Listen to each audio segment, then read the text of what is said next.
highest increase from regular season to postseason when it comes to points per game. They'll need that tonight. And Jamal Murray coming fresh off a 40-point performance in Game 2. I spoke to him earlier today about the dark days. He's missed the last 2 postseasons because of his injury to his ACL. Told me about the tough times where his leg was immobilized, and that Coach Malone told us about the day after the injury, where they were sitting on a bus in San Francisco after a game against Golden State, and Jamal actually asked him, "Are you guys going to trade me?" And Coach Malone said, "Absolutely not," as Jamal Murray hits the bucket there on cue. And of course, Jamal has been asked a lot during this series if he's still bubble Jamal or if he's feeling that again. He pushed that aside immediately and said, "Hey, I'm still the same guy, Ryan." Yeah, it's a terrific story, George, that Michael Malone shared as Alexander Walker buries the corner 3. But the fact that Murray was in tears on the bus when he said that to Michael Malone, worried about his future, and instead he has worked his way back into this position as Jokic gets deep and finishes. And Murray has certainly looked like the best version of himself to start these playoffs. I think any athlete in any sport who has a major injury, you always have that concern. Will I be the same? Will I be as good as I was? And Jamal Murray proving that you can come back from a serious injury because he's been outstanding this season. Gordon barrels in, Euros, can't twist it home, but how about Porter Jr. flying in for the finish? A 10-8 Minnesota lead. Edwards gets bumped, gets the whistle on Gordon, who saw some foul trouble last game. These guys have matched up in the playoffs before. When Gobert was with the Jazz, Jokic does such a good job of using his body and his frame to create a little separation over Gobert's length. Edwards at the line, misses the first. And we were talking to Chris Finch about Anthony Edwards and said, number one trait that stands out to him about Edwards is he is fearless. He also has a feel for the moment about when he needs to turn it up. And he said what he saw in Game 2 is him actually physically feeling better as well, and that allowing him to be a little more aggressive. Thought he was surveying a little too much at the end of the regular season and in the play-in games, but kind of got back to a catch and go in Game 2. Jokic can't finish it. Gobert the rebound. And that's the luxury of adding a guy like Mike Conley, who can facilitate and play make as Edwards draws another foul.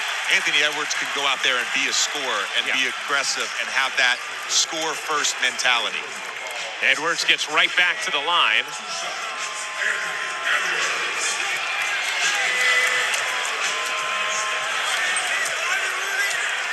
Is 41, the most ever by a Timberwolf in a playoff game.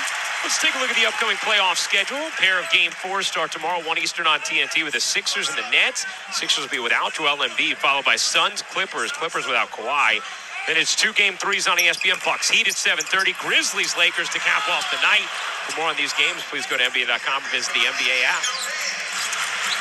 Can't wait for LeBron and Dylan Brooks at night on ESPN.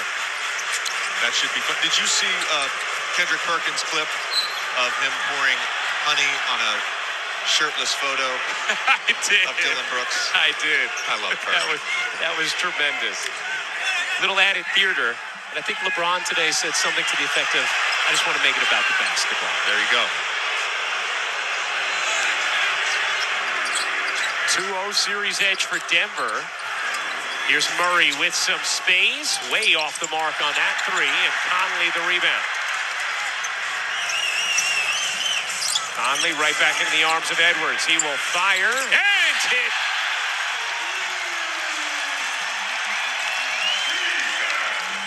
A great start here for the Wolves. That's their 3rd three-pointer already, and we're just 5 minutes in.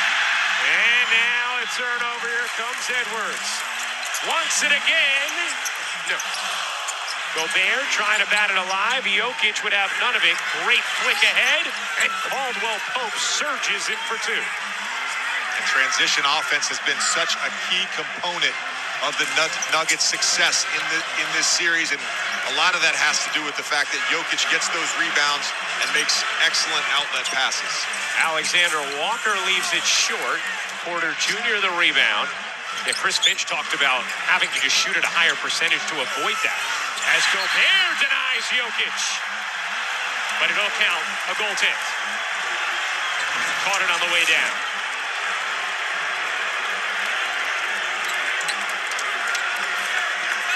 CJJ, what do you think?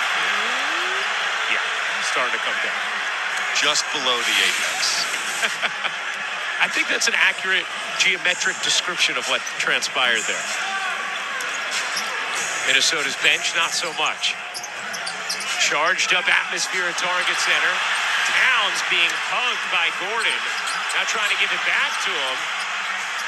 Towns with limbs going all over the place. Able to finish. Good patience there from Towns. Accepting the physicality, returning it, and then using the soft touch. Whoa, hey now.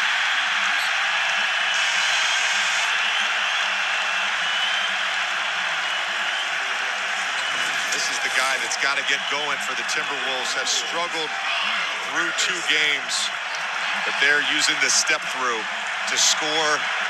And then Anthony Edwards with the hezzy dribble, pull-up 3. Crowd is into it early here in Minnesota, Ryan. Well, this is a city that has been draped in playoff failure. The Minnesota Lynx have been their only saving grace for a long time. Epic postseason losses or dormant times of year as Gobert finishes. So anytime they get a chance to celebrate their squad in the postseason, they are excited to do so, and they have come out loud early here at Target Center. Here's Gordon, able to use his physicality.